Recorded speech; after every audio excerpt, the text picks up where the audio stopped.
കച്ചവടക്കാർ മാർക്കറ്റിൽ പോയി പ്രവാചകനെ ലേലത്തിന് വച്ചു. ഈ സുന്ദരനായ യുവാവിനെ ആര് വാങ്ങും? അവർ ഉച്ചത്തിൽ വിളിച്ചു ചോദിച്ചു. സുന്ദരനായ അസാധാരണ ബാലനെ കാണാൻ 100 കണക്കിന് ആളുകൾ തടിച്ചുകൂടി.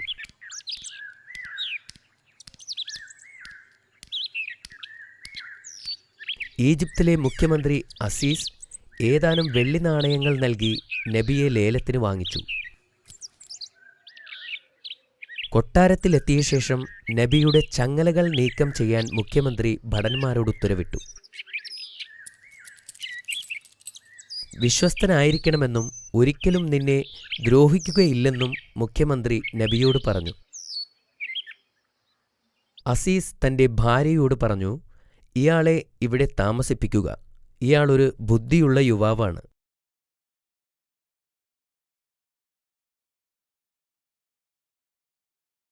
കൊട്ടാരത്തിലുള്ളവർ നബിയെ നന്നായി പരിപാലിച്ചു.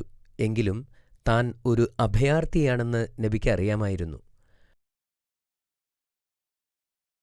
ആഴമുള്ള കിണറ്റിൽ നിന്നും ജീവനോടെ പുറത്തുവരാൻ സാധിച്ചതിലും കച്ചവടക്കാരുടെ കയ്യിൽ നിന്നും രക്ഷപ്പെടുത്തിയതിനും അദ്ദേഹം വീണ്ടും വീണ്ടും അല്ലാഹുവിനോട് നന്ദി പറഞ്ഞു.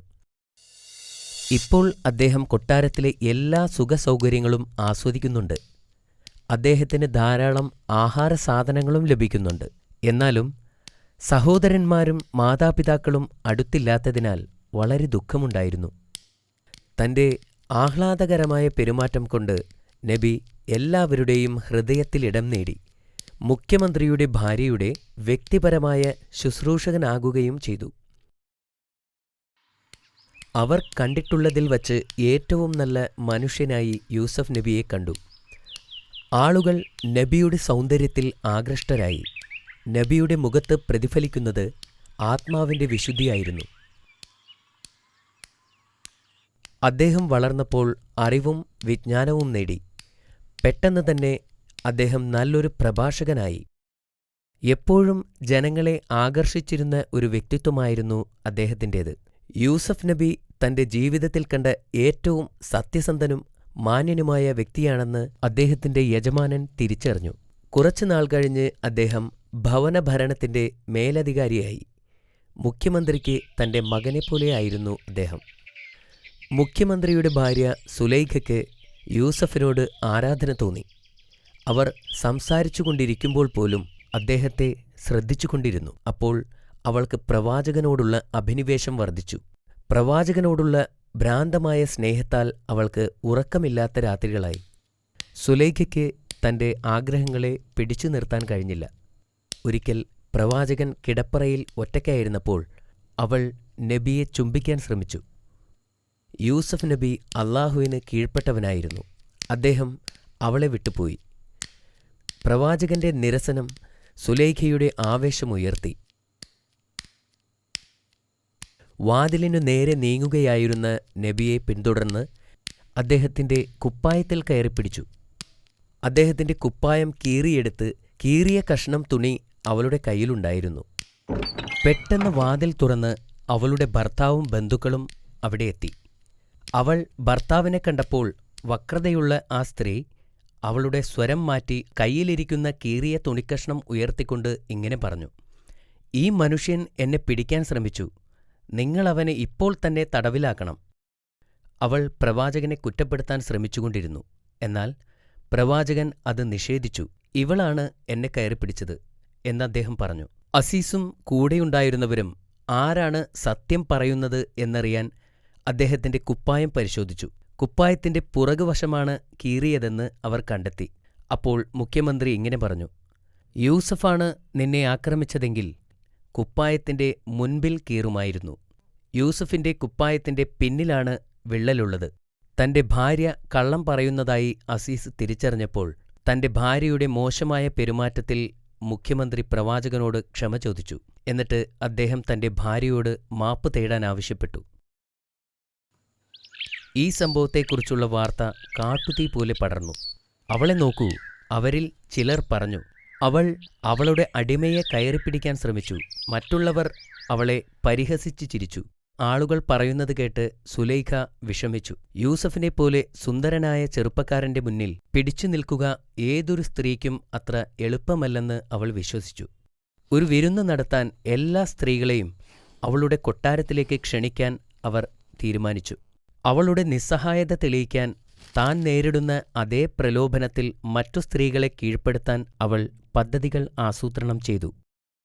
ഒരു വിരുന്ന് നടത്താൻ എല്ലാ സ്ത്രീകളെയും അവളുടെ കൊട്ടാരത്തിലേക്ക് ക്ഷണിച്ചു. വിരുന്ന് സ്ത്രീകൾക്കായി മാത്രമായിരുന്നു. ക്ഷണിക്കപ്പെട്ടവർ എല്ലാവരും വിരുന്നിനെത്തി. അവരിൽ അധിക പേരും യൂസഫ് നബിയെ കാണാൻ അവസരം കിട്ടും എന്നു പ്രതീക്ഷിച്ചാണ് എത്തിയത്. എന്റെ ദാസനോടുള്ള സ്നേഹത്താൽ ഞാൻ സംസാരിക്കുന്നു എന്നു പറഞ്ഞ് സുലൈഖ വിഷയത്തിലേക്ക് കടന്നു. സ്ത്രീകൾ അവരവർ ചെയ്യുന്ന കാര്യങ്ങൾ നിർത്തിവച്ച് സുലൈഖയുടെ വാക്കുകൾ ശ്രദ്ധിച്ചു. അവൻ ഒരു സുന്ദരനാണെന്ന് ഞാൻ സമ്മതിക്കുന്നു. ഞാൻ അവനെ സ്നേഹിക്കുന്നുവെന്നതും ഞാൻ നിഷേധിക്കുന്നില്ല. ഈ ഏറ്റുപറച്ചിൽ കേൾക്കാൻ എല്ലാവരും വിരുന്നുശാലയിൽ മുഴുകിയിരുന്നു. അതിനിടയിൽ സുലൈഖ അതിഥികൾക്കായി പഴങ്ങൾ വിതരണം ചെയ്യാൻ പരിചാരകരോട് ആവശ്യപ്പെട്ടു. അത്താഴത്തിനു ശേഷം അതിഥികൾ അവരുടെ പഴങ്ങൾ മുറിച്ചു തുടങ്ങി. ഈ സമയത്താണ് സുലൈഖ യൂസഫ് നബിയെ വിളിക്കുന്നത്. തന്റെ കണ്ണുകൾ താഴ്ത്തിക്കൊണ്ട് അദ്ദേഹം ഹാളിൽ പ്രവേശിച്ചു. സുലൈഖ പേര് വിളിച്ചപ്പോൾ അദ്ദേഹം തല ഉയർത്തി. യൂസഫ് നബിയുടെ മുഖം കണ്ടപ്പോൾ അതിഥികൾ വിസ്മയഭരിതരായിരുന്നു. നബിയുടെ മുഖം സൗന്ദര്യം കൊണ്ട് തിളങ്ങുന്നതായിരുന്നു. അത് നിഷ്കളങ്കതയെ പ്രതിഫലിപ്പിച്ചു. പഴങ്ങൾ മുറിക്കുകയായിരുന്ന അവർ ആശ്ചര്യപ്പെട്ടു. അവരുടെ കണ്ണുകൾ പ്രവാചകന്റെ മുഖത്തായിരുന്നു. പ്രവാചകനെ തന്നെ ശ്രദ്ധിച്ചിരുന്ന അവർ സ്വന്തം കൈകൾ മുറിക്കാൻ തുടങ്ങി. അവരുടെ കൈകളിൽ നിന്നും രക്തം ഒഴുകുന്ന കാര്യം ആരും ശ്രദ്ധിച്ചിരുന്നില്ല. അതിനുശേഷം സുലൈഖ എഴുന്നേറ്റ് നിന്ന് പറഞ്ഞു, നിങ്ങൾ നിങ്ങളുടെ കൈകളിലേക്ക് നോക്കുക. സ്ത്രീകൾ അവരുടെ കൈകളിൽ നോക്കി. അപ്പോഴാണ് കൈകളിൽ നിന്നും രക്തം ഒഴുകുന്നത് കണ്ടത്.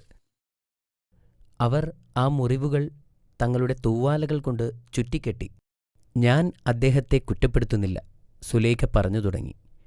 അദ്ദേഹത്തെ വശീകരിക്കാൻ ഞാൻ ശ്രമിച്ചതാണെന്ന് നിരസിക്കുന്നുമില്ല.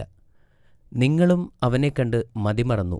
നിങ്ങളുടെ കൈകൾക്ക് സംഭവിച്ച കാര്യങ്ങൾ നോക്കുക.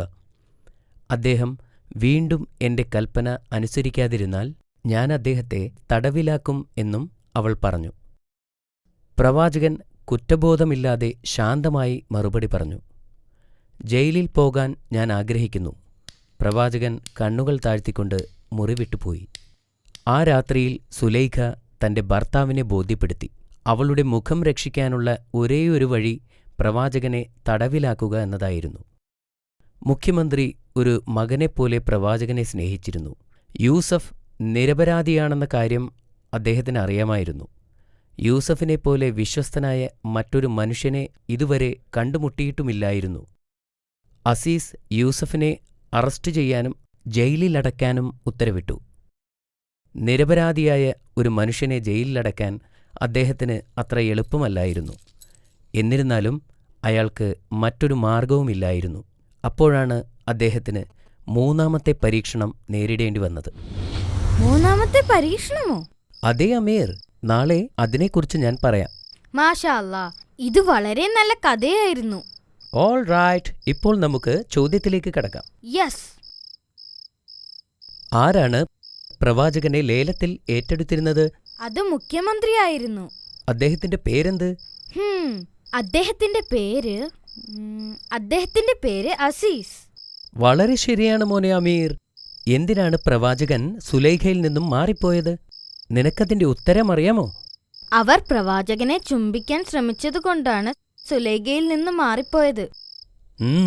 പ്രവാചകൻ കുറ്റക്കാരനല്ലെന്ന് മുഖ്യമന്ത്രിക്ക് അറിയാമായിരുന്നിട്ടും എന്തിനാണ് അദ്ദേഹത്തെ ജയിലിലേക്ക് അയച്ചത്?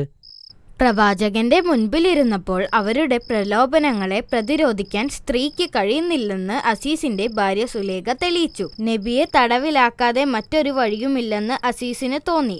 മാഷാ അല്ലാഹ്, അത് വളരെ ശരിയാണ് അമീർ. ഈ കഥയുടെ ബാക്കി ഞാൻ നാളെ പറഞ്ഞ